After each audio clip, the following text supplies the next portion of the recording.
সকাল প্রিয় দর্শক, আপনাদের সবাইকে আমন্ত্রণ জানিয়ে শুরু করছি চ্যানেল 24 এর সাপ্তাহিক নিয়মিত আয়োজন জিসকা প্রেজেন্স পিউলি মেডিকেল 24 অনুষ্ঠানে আজকের পর্ব। আপনাদের সাথে আছি আমি ডাক্তার সিফাত রহমান। প্রিয় দর্শক, গত 4 ফেব্রুয়ারি ছিল বিশ্ব ক্যান্সার দিবস। এই দিবসটিকে উদযাপন করা হয় বিশ্ব স্বাস্থ্য সংস্থা এবং union for international cancer prevention, এই দুটো সংস্থার যৌথ উদ্যোগে। বিশ্বব্যাপী কিন্তু আপনারা জানেন যে ক্যান্সার রোগীদের সংখ্যা প্রতি বছর বেড়ে চলছে এবং অসংক্রামক যেই ব্যাধিগুলো আছে সেই ব্যাধিগুলোর মধ্যে ক্যান্সার কিন্তু বর্তমানে অন্যতম। উন্নত বিশ্বের সাথে তাল মিলিয়ে কিন্তু বাংলাদেশেও ক্যান্সার রোগীদের সংখ্যা নেহাত কম নয়, বরং এই সংখ্যাটি এতটাই বেশি যে বিশেষজ্ঞ চিকিৎসকরা কিন্তু আশঙ্কা প্রকাশ করছেন। তো ক্যান্সার সম্পর্কে আসলে প্রয়োজন সচেতনতা এবং ক্যান্সার রোগী যারা আছেন তাদের জীবন মানের উন্নয়ন, এই বিষয়গুলো নিয়েই মূলত বিশ্ব ক্যান্সার দিবস উদযাপন করা হয়। এই বিষয়গুলোকে আসলে হাইলাইট করা হয় এবং সাধারণ মানুষের মধ্যে সেই সচেতনতার বার্তাটা পৌঁছে দেওয়া হয়। প্রিয় দর্শক, আজকের পর্বে আমরা এই বিষয়গুলো নিয়েই কথা বলবো। আমাদের আজকের বিষয়বস্তু বিশ্ব ক্যান্সার দিবস, ক্যান্সার ভয় নয়, সচেতনতা জরুরি। আমাদের সাথে আজকে স্টুডিওতে উপস্থিত আছেন বিখ্যাত ক্যান্সার বিশেষজ্ঞ অধ্যাপক ডাক্তার মোহাম্মদ মোফাজ্জল হোসেন, ক্যান্সার বিশেষজ্ঞ, চিফ কনসালটেন্ট, মেডিকেল অঙ্কোলজি বিভাগ, বিআরবি হাসপাতাল, ঢাকা। প্রিয় দর্শক, আমাদের এই আয়োজনটি সরাসরি সম্প্রচারিত হচ্ছে। আমাদেরকে টেলিফোনে যে কোনো প্রশ্ন করতে পারছেন, যে নাম্বারটিতে ডায়াল করতে হবে সেটি টিভি স্ক্রলে একটু পরপর দেখতে পাচ্ছেন। স্যার, আপনাকে আমন্ত্রণ জানাচ্ছি। আপনাকে ধন্যবাদ, দর্শক শ্রোতাদের ধন্যবাদ। আচ্ছা স্যার, 4 ফেব্রুয়ারি ছিল বিশ্ব ক্যান্সার দিবস। এই দিবসটিকে যথাযথ মর্যাদার সাথে পালন করা হয় এবং বাংলাদেশেও আপনারা উদযাপন করে থাকেন। তো এই বছর আপনারা পালন করেছেন, আপনাদের মূল প্রতিপাদ্য বা আপনাদের আসলে ফোকাসটা ঠিক কোন জায়গায় ছিল? আমি এই বিশ্ব ক্যান্সার দিবসের একটু পূর্ব ইতিহাসটা বলি। 2000 সালে প্যারিসে পৃথিবীর বিখ্যাত 6 জন ক্যান্সার বিশেষজ্ঞ একত্রিত হয়ে ওনারা ফিল করেন যে ক্যান্সার সম্পর্কে মানুষকে সচেতন করা উচিত, ক্যান্সার যাতে প্রিভেন্ট করা যায় সেটা, ক্যান্সার চিকিৎসার উন্নতি সাধন করতে হলে কি কি প্রয়োজন সেসব বিষয়ে তারা আলোচনা করেন এবং সিদ্ধান্তে উপনীত হন যে এই একটা দিন পালন করা হবে। এবং ওই সময়ের ফ্রান্সের যে প্রেসিডেন্ট জ্যাক শিরাক এটাতে উনিও সম্মতি দেন, সেটাকে বলা হয় প্যারিস চার্টার। সেই বছর থেকে 2000 সাল থেকেই প্রতি বছর 4 ফেব্রুয়ারি সারা বিশ্বে বিশ্ব ক্যান্সার দিবস পালিত হয়ে থাকে কোনো না কোনো প্রতিপাদ্য বিষয় নিয়ে। প্রতিপাদ্য বিষয়গুলি এমনভাবে ঠিক করা হয় যাতে ক্যান্সার চিকিৎসা, ক্যান্সার প্রিভেনশন, ক্যান্সারের লক্ষণ, এই সংক্রান্ত সব কিছু নিয়েই, তো যাতে মানুষ অবগত হয় এবং সচেতন হয়। গত 25 সাল, 26 সাল এবং 27 সাল পর্যন্ত এই 3 বছরের জন্য যে উপপাদ্য বিষয়টি, প্রতিপাদ্য বিষয় বা যেটাই বলেন, সেটা হচ্ছে ইউনাইটেড বাই ইউনিক। এই কথাটার মাধ্যমে এটা বোঝানোর চেষ্টা করা হয়েছে যে আমরা সম্মিলিতভাবে ইউনাইটেডলি আমরা চেষ্টা করলে এই ক্যান্সার পেশেন্ট যে ফাইটটা করে সেই জিনিসগুলা, তাদের প্রত্যেকের চাহিদা, প্রত্যেকের প্রয়োজনটা আলাদা, ইউনিক মানে অদ্বিতীয়। কাজেই আমাদেরকে শুধু মানুষ হিসাবে চিন্তা করলে হবে না, মনে করতে হবে এক একটা ক্যান্সার রোগী এক এক প্রকারের, এক একটা ইন্ডিভিজুয়াল মানুষ। 2 জন মানুষ সৃষ্টিকর্তা যেমন একভাবে তৈরি করেন নাই, একজন রোগীর মধ্যে ক্যান্সার 2 জন মানুষের মধ্যে একভাবে প্রকাশ পায় না। তাদের চিকিৎসার প্রয়োজন, চিকিৎসার ধরন সব কিছুই আলাদা। এমনকি যেসব চিকিৎসা আমরা একই ক্যান্সার, একই চিকিৎসা 2 জনের মধ্যে দিচ্ছি, 2 জন পেশেন্ট কিন্তু 2 রকমের সেটার প্রতি রেসপন্স করছে, প্রতিক্রিয়াও সে আলাদা হচ্ছে। এই যে ভিন্নতা, এটাকে বলা হচ্ছে ইউনিক। অর্থাৎ এক একটা পেশেন্ট তারা নিজেরা ইউনিক। তো ইউনিক এই তাদের নিডগুলাকে আমাদের সম্মিলিতভাবে অ্যাড্রেস করতে হবে। সেই প্রতিপাদ্য বিষয়টা প্রথম বছরে ছিল যে আমরা এই ক্যান্সার পেশেন্টের যেসব ইউনিকনেসগুলি একত্রিত করব, আমরা শুনবো তাদের কাছ থেকে, we will listen to them. তারপরে এই বছরের প্রতিপাদ্য, এই বছরের আইডিয়াটা হচ্ছে বা টার্গেট হচ্ছে সেগুলিকে মিলিয়ে আমরা প্ল্যান করব যে কি করা যায়।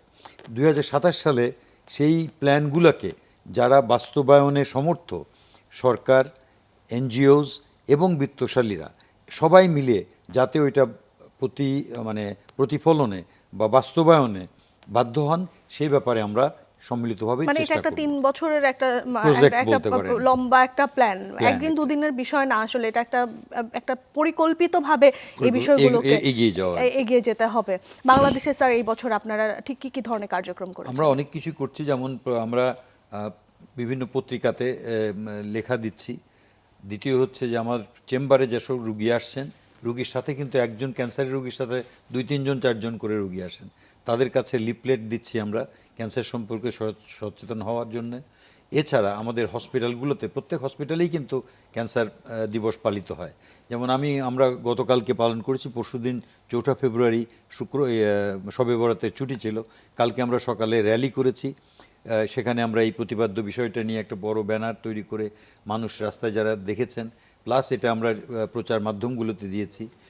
তারপরে দুপুরে আমরা ওখানে একটা সিএমই বা একটা শিক্ষামূলক অনুষ্ঠান করেছি, যেখানে আমি নিজেই বক্তা ছিলাম, আমাদের হসপিটালের ডক্টর এবং অন্যান্য কর্মকর্তাবৃন্দ ছিলেন।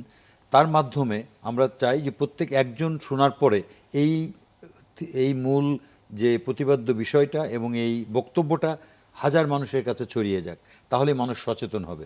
আমাদের দেশে অনেক লিমিটেশন আছে, লিমিটেশনের প্রথম লিমিটেশন হচ্ছে মানুষ অশিক্ষিত, রিসোর্স কম, মানুষ অশিক্ষিত।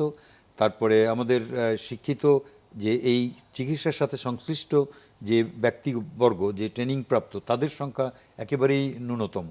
সব কিছু মিলিয়ে আমরা চেষ্টা করি সবাই যার যার জায়গা থেকে মানুষকে সচেতন করা, যাতে আমাদের চিকিৎসা যেহেতু ব্যয়বহুল, কাজে আমাদের নজর দিতে হয় বেশিরভাগ প্রিভেনশনে। Prevention is better than cure, সবাই আমরা বলি এই কথাটা। আর এই প্রতিপাদ্য বিষয়টার মধ্যে কিন্তু একটা জিনিস বোঝা যায় যে একটা সাইজ সবার জন্য ফিট করবে না, one size does not fit all. এই জিনিসটা মনে রেখেই প্রত্যেকটা পেশেন্টকে ইউনিকনেস নিয়ে দেখতে হবে এবং উইথ এমপ্যাথি এবং কম্প্যাশন, ইন্ডিভিজুয়ালাইজড একটা কেয়ার করাতে হবে। দি patient should be in the centre of the care giving. এটাই হচ্ছে প্রতিপাদ্য বিষয়। আচ্ছা স্যার, বাংলাদেশের বর্তমান অবস্থা যদি চিন্তা করি, যে ক্যান্সারের ক্ষেত্রে বর্তমানে বাংলাদেশের প্রিভ্যালেন্স কেমন, বা এই যে এনসিডি যেগুলো আছে সেগুলোর মধ্যে ক্যান্সারের অবস্থান কত? আমি বাংলাদেশে বলার আগে বিশ্ব পরিসংখ্যানটা একটু আপনাকে দিই, তাহলে বুঝতে পারবেন যে এটা কত ভয়ঙ্কর। প্রতি বছর বিশ্বে প্রায় 20 মিলিয়ন অর্থাৎ 2 কোটি মানুষ নতুন করে ক্যান্সারে আক্রান্ত হয়েছে, এটা শনাক্ত করা হয়, এবং 9.7 মিলিয়ন অর্থাৎ প্রায় 1 কোটি মানুষ মারা যায়।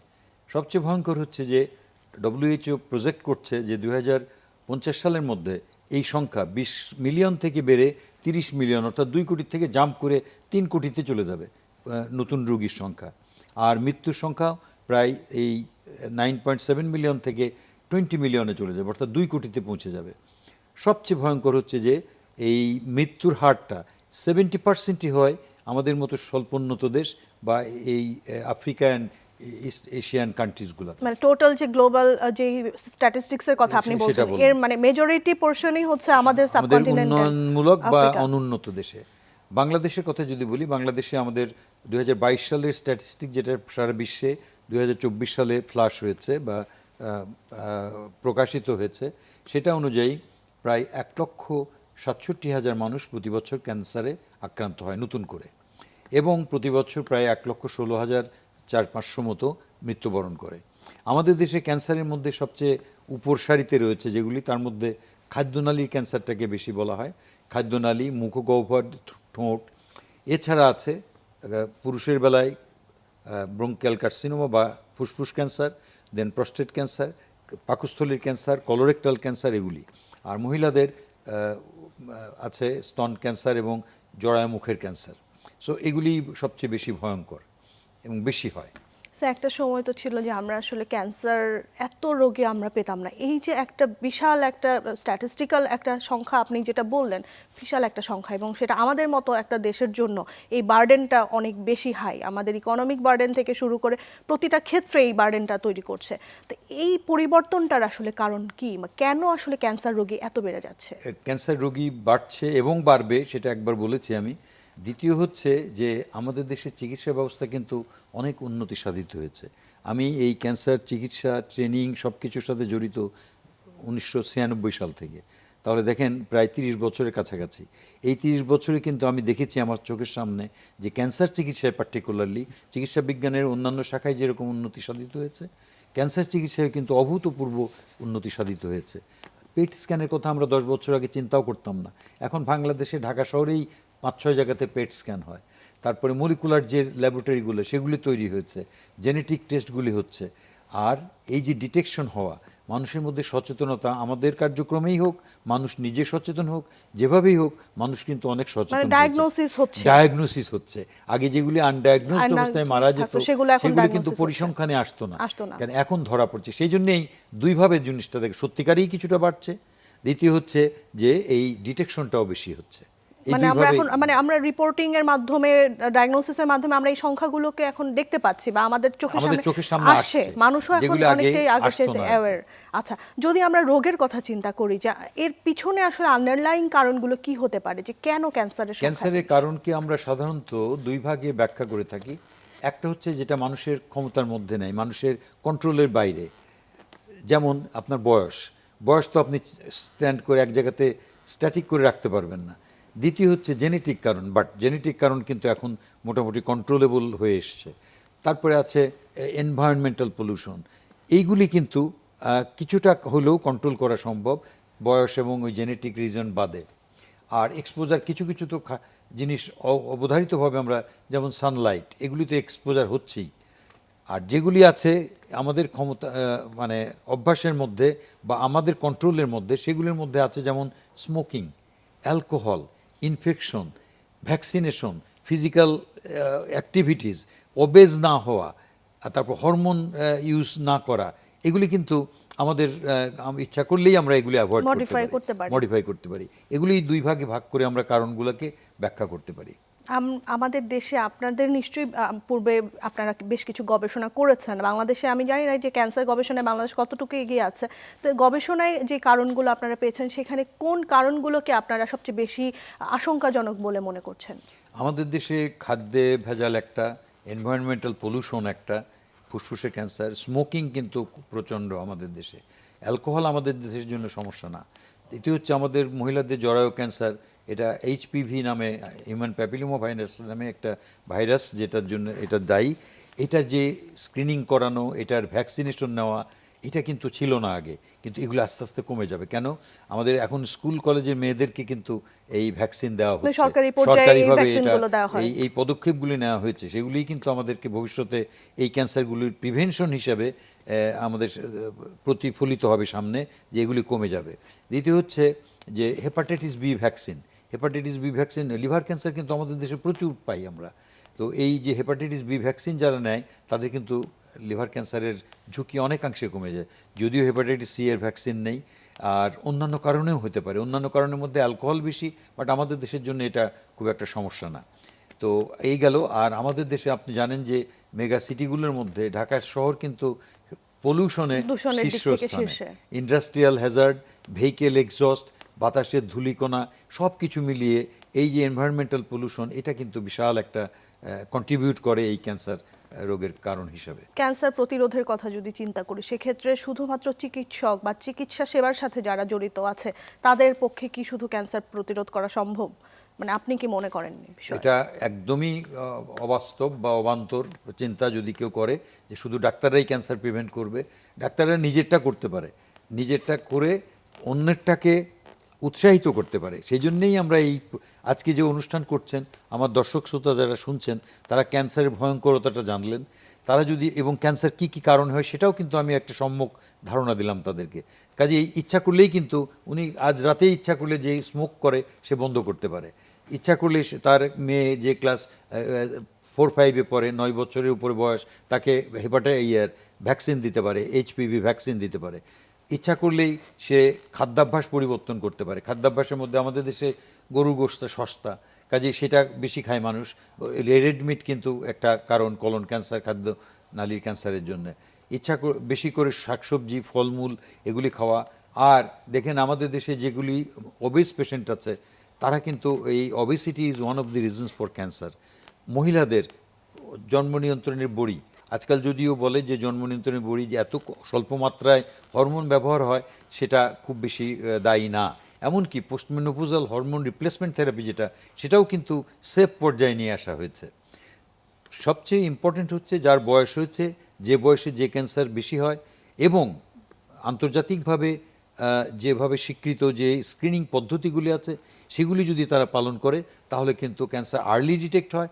আর আর্লি ডিটেক্ট করার detect হলে উদ্দেশ্যই হচ্ছে treatment-টা early যাতে দেওয়া যায়। উদ্দেশ্য হচ্ছে ট্রিটমেন্ট করে সম্পূর্ণরূপে তাকে সুস্থ করে তোলা। যাতে যত দ্রুত সম্ভব চিকিৎসাটা দেওয়া যায়। আমাদের সাথে ফোনে একজন দর্শক আছেন। হ্যালো দর্শক, আসসালামু আলাইকুম। জি আসসালামু আলাইকুম। ওয়ালাইকুম আসসালাম রাহমাতুল্লাহ। ওয়ালাইকুম আসসালাম। আপনার নাম বললে প্রশ্নটি করুন। জি আমার নাম আবুল কালাম। আমার ওয়াইফ মানে ফুসফুসে ক্যান্সার আজকে 8-9 মাস ধরে। তো আমি 6টা কেমো দিয়েছি, মাথায় 10টা রেডিওথেরাপি দিয়েছি। এখন আগে ডান পাশে ছিল, এখন বাম পাশেও চলে গেছে ফুসফুসে ক্যান্সারটা। এখন কাশিটা কমতেছে না। এখন সেক্ষেত্রে আমার কি করণীয় আছে, এখন আমার কোনো উপদেশ আছে কিনা, আর ভালো কোনো চিকিৎসা আছে কিনা বাংলাদেশে জানার জন্য ডাক্তার কাছে আমার আবেদন। দর্শক আপনাকে ধন্যবাদ স্যার। ফুসফুসের ক্যান্সার আমরা প্রথম ভাগে যদি বলি তাহলে দুই ভাগে ভাগ করি। একটা হচ্ছে ফুসফুসের নিজস্ব ক্যান্সার, আর একটা হচ্ছে অন্য জায়গার থেকে, যেহেতু সব ব্লাডগুলি ফুসফুস দিয়ে পরিশোধিত হয়ে বা হার্ট দিয়ে সার্কুলেশন হয়, কাজে অন্য জায়গার ক্যান্সার কিন্তু Metastasis হয়ে ফুসফুসে আসবে চলে কিনা। আসে। আমি যতটুকু তার কথাই বুঝলাম এটা ফুসফুসের নিজস্ব ক্যান্সার। এগেইন ফুসফুসের নিজস্ব ক্যান্সার 4 প্রকার। 3টাকে আমরা বলি নন স্মল সেল, আর একটাকে বলি স্মল সেল। নন স্মল সেলের মধ্যে আছে adenocarcinoma, squamous cell carcinoma, large cell carcinoma. এখন ওনার স্ত্রীর কোন ক্যান্সার হয়েছে তা আমি জানি না, উনি বলেনও নাই। আমি বলি ক্যান্সার চিকিৎসায় যখন আমরা শুরু করি 3টা পর্যায়ে। প্রথম হচ্ছে ডায়াগনোসিসটা কনফার্ম করি।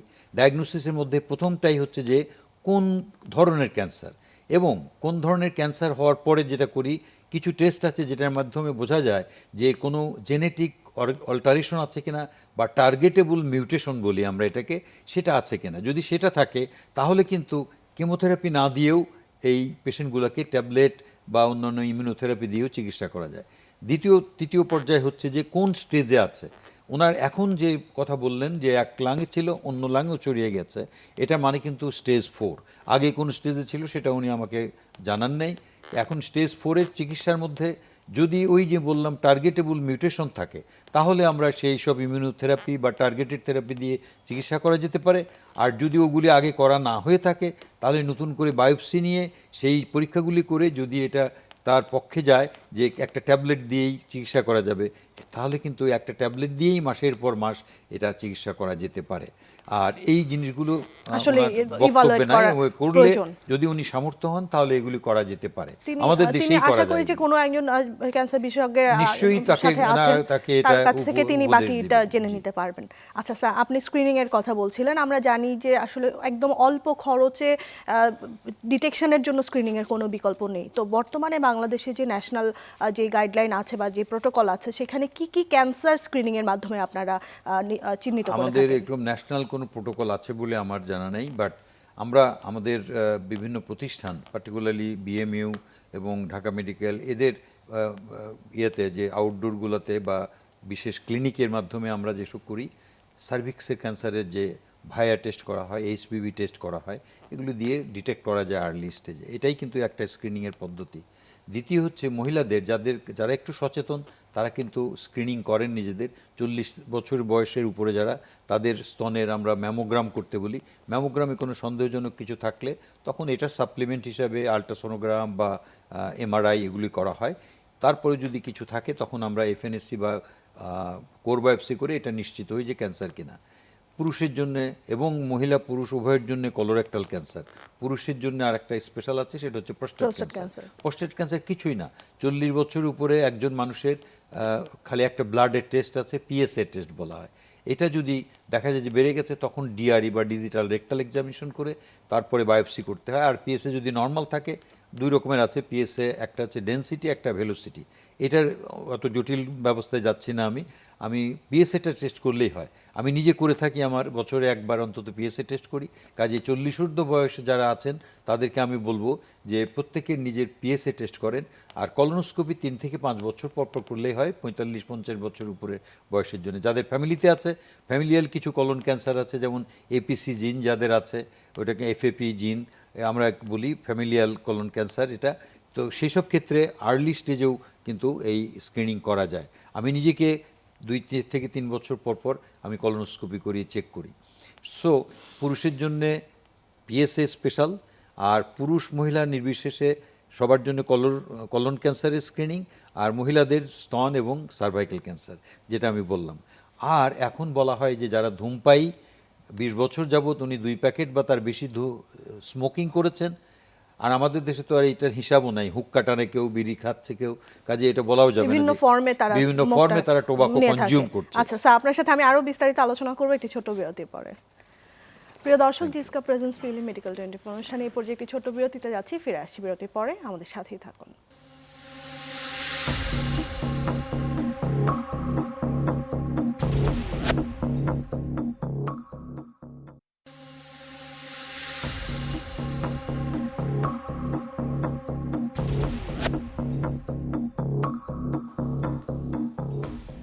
প্রিয় দর্শক, বিরতি শেষে আবার আমন্ত্রণ জানাচ্ছি জিসকা প্রেজেন্স পিউলি মেডিকেল 24 অনুষ্ঠানে। আজকের পর্বে আমরা ক্যান্সার বিষয়ে কথা বলছি। আমাদের আজকের আলোচনার বিষয়বস্তু বিশ্ব ক্যান্সার দিবস, ক্যান্সার ভয় নয়, সচেতনতা জরুরি। আমাদের সাথে স্টুডিওতে উপস্থিত আছেন অধ্যাপক ডাক্তার মোহাম্মদ মোফাজ্জল হোসেন, ক্যান্সার বিশেষজ্ঞ, চিফ কনসালটেন্ট মেডিকেল অঙ্কোলজি বিভাগ, বিআরবি হাসপাতাল, ঢাকা। প্রিয় দর্শক, এই আয়োজনটি সরাসরি সম্প্রচারিত হচ্ছে। আমাদেরকে ফোন করতে চাইলে টিভি স্ক্রলে যে নাম্বারটি দেখতে পাচ্ছেন সেই নাম্বারটিতে ডায়াল করতে হবে। স্যার, বিরতি শেষে আবার আমন্ত্রণ জানাচ্ছি। আপনি লাং ক্যান্সারের স্ক্রিনিং বিষয়ে বলছিলেন। লাং ক্যান্সারের স্ক্রিনিংটা খুব শীঘ্রই গত কয়েক বছরে এটা চালু হয়েছে। বলা হয় যে যারা প্রতি বছর প্রতি দিনে 2 প্যাকেট করে 20 বছর বা তার অধিক ধূমপান করে, তাদের ক্যান্সারের ঝুঁকি সাধারণ মানুষের তুলনায় অনেক গুণ বেশি। কাজেই তাদের লাং ক্যান্সার আর্লি ডিটেক্ট হলে কিন্তু এটা কিউরেবল। আমার এরকম পেশেন্ট আছে যারা 2009 সালে 10 সালে চিকিৎসা করেছে, তারা এখনও সুস্থ আছেন। কাজেই এটা করতে হয় কি, এটা বছরে একবার লো ডোজ সিটি স্ক্যান করতে হয়, যাতে খুব বেশি রেডিয়েশন এক্সপোজার না হয়। উদ্দেশ্য হচ্ছে যে একেবারেই প্রাইমারি স্টেজে ডিটেক্ট করা, যখন শুধু সার্জারি বা আজকাল বুক কেটেও সার্জারি করে না, VATS বলা হয়, ভিডিও অ্যাসিস্টেড থোরাসিক সার্জারি, ওটা করেই পুরো টিউমার সহ বের করে নিয়ে আসা যায়। কাজেই এটা কিউরেবল ট্রিটমেন্ট হয়, সেটাই এখন স্ক্রিনিংয়ে ইনক্লুডেড হচ্ছে। আচ্ছা, অনেক দেশে যে ক্যান্সার বেশি, যেমন জাপানিদের, ওদের কিন্তু গ্যাস্ট্রোইন্টেস্টাইনাল মধ্যে পাকস্থলীর ক্যান্সার প্রচণ্ড বেশি, তা ওরা কিন্তু ওই এন্ডোস্কোপিক স্ক্রিনিং অফ স্টোমাক ওখানে ন্যাশনালি রিকমেন্ডেড। মানে যেই বার্ডেনটা বেশি সেটাকে কেন্দ্র করে আসলে এই জন্য ওদের পাকস্থলীর ক্যান্সারের ট্রিটমেন্টের আউটকামও ওদের ভালো, যেহেতু ওরা আর্লি ডিটেক্ট করতে পারছে, চিকিৎসাটা আর্লি দেওয়া সম্ভব হচ্ছে। স্যার, ক্যান্সার চিকিৎসা বিষয়ে যদি বলি, যে মানুষের মনে একটা ভয় কাজ করে যে ক্যান্সারের চিকিৎসা বাংলাদেশে তারা কতটুকু ভালো চিকিৎসা পাবে, বা ক্যান্সার থেকে কি তিনি পুরোপুরি মুক্তি পাবেন কিনা। আমরা কিন্তু বিগত বছরে দেখেছি যে যারা একটু অবস্থা সম্পন্ন ছিল, যে দেশের বাইরে চিকিৎসা করার একটা প্রবণতা ছিল, তো সেই চিত্রটা থেকে আসলে বর্তমানে আমরা কতটুকু সরে আসতে পেরেছি। আপনি শেষে যে কথাটি বললেন যে বিদেশে চলে যাওয়ার, আমি তাদের প্রতি শ্রদ্ধা রেখে বলছি, যার ক্ষমতা আছে সে বিশ্বের সবচেয়ে ভালো চিকিৎসা পাওয়ার তার অধিকার আছে। যিনি তার জীবদ্দশায় অগাধ সম্পদ করেছেন, তার নিজের জন্য কিছু খরচ করবেন না, সেটা হতে পারে না। বাট আমি বলবো যে আমার আশেপাশে যেসব দেশে ক্যান্সার চিকিৎসা হয়, আপনি যদি ব্যাংকক, সিঙ্গাপুর, ভারত এগুলির সাথে আমাদের বাংলাদেশে চিন্তা করেন, আমরা কিছুটা পিছিয়ে যে নেই তা নয়, যেমন 5 থেকে 10% ম্যাক্সিমাম। আবার কিছু ভালো কথা আছে, সেটা আমি পরে বলছি। তো তারা যদি সেখানে যায় আমার কোনো আপত্তি নেই, কিন্তু আমার দেশের জন্য, আমার দেশের মানুষ, তাদের চিকিৎসার জন্য যা যা প্রয়োজন বাংলাদেশে, আমি যেটা বললাম যে 90 থেকে 95% এখন বাংলাদেশে হয়। ডায়াগনোসিস থেকে শুরু করে স্টেজিং, তারপরে চিকিৎসায় ব্যবহৃত ওষুধপত্র সব কিছু কিন্তু পাওয়া যায়। এখন এই চিকিৎসায় সবচেয়ে লেটেস্ট যেসব মেডিসিন, কেমোথেরাপি বাদেও, কেমোথেরাপি আছে, রেডিওথেরাপি আছে, টার্গেটেড থেরাপি, ইমিউনোথেরাপি বা immune checkpoint inhibitor. Immune checkpoint inhibitor ব্যবহার করতে গেলে বেশিরভাগ ক্ষেত্রেই টেস্ট আছে, যেটা বললাম টার্গেটেবল মিউটেশন বা সাবস্টিকেটেড টেস্ট, সেগুলো করে তারপরে করতে হয়। সবচেয়ে ভালো কথা যেটা বলছিলাম, যে বাংলাদেশে এই ক্যান্সারের ওষুধ 2009 সাল থেকে তৈরি শুরু হয়েছে। এখন তো বাংলাদেশে অনেক কোম্পানি এই প্রোডাক্টগুলি তৈরি করছে, এবং শুধু তৈরি না, এগুলি বিদেশে রপ্তানি করে হাজার হাজার কোটি টাকা বাংলাদেশে বৈদেশিক মুদ্রা অর্জন করছে। তার মানে মেডিসিনের যে খরচটা, সেটা নিশ্চয়ই অনেকাংশে কমে এসেছে। অনেকাংশে কম। একটা মলিকুলের কথা বলি, যেটা বিদেশে 3.5, এমনকি ইন্ডিয়াতেও 3 থেকে 4 লক্ষ টাকা এক মাসের ওষুধ, সেটা বাংলাদেশে মাত্র 1 লক্ষ টাকা।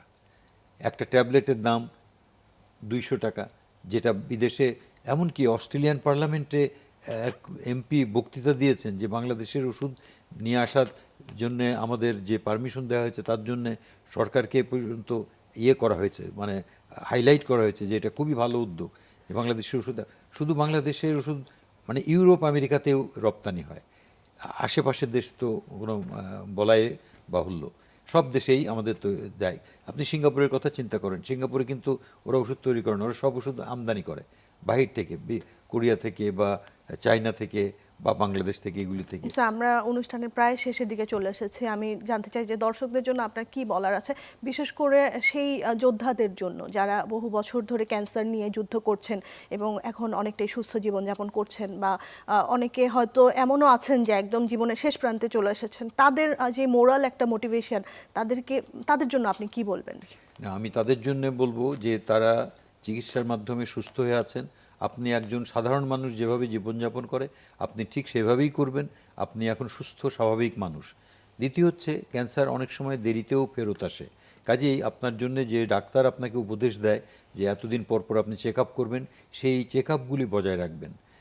আর যেটা সবার জন্য বলবো যে আপনি যে আমি যেসব কারণগুলি বললাম এবং যেভাবে প্রিভেন্ট করা যায়, যেমন ধূমপান থেকে দূরে থাকুন, অ্যালকোহল থেকে দূরে থাকুন, সবজি ফলমূল বেশি খান, শারীরিক পরিশ্রম করুন, হরমোন যাতে বেশি খেতে না হয় সেই ব্যবস্থা করুন। আর মহিলাদের জন্য আর একটা উপদেশ যে 30 থেকে 35 বছরের আগেই সন্তানাদি নিয়ে শেষ করুন। আর ওই যে হরমোন রিপ্লেসমেন্ট থেরাপি যতটা কম পারা যায় ইউজ করুন। আর যেটা আছে ভ্যাকসিন, যেটা আছে সার্ভিক্সের ভ্যাকসিন এবং হেপাটাইটিস বির ভ্যাকসিন, এই দুইটা ভ্যাকসিন যাদের হয়েছে মানে যাদের ভয় আছে তারা এইগুলো নিতে পারেন। এটা ব্যক্তিগত মানে সার্বিকভাবেই সবার জন্য এটা প্রযোজ্য, মহিলাদের জন্য সার্ভাইকাল এবং হেপাটাইটিস বি পুরুষ মহিলা নির্বিশেষে।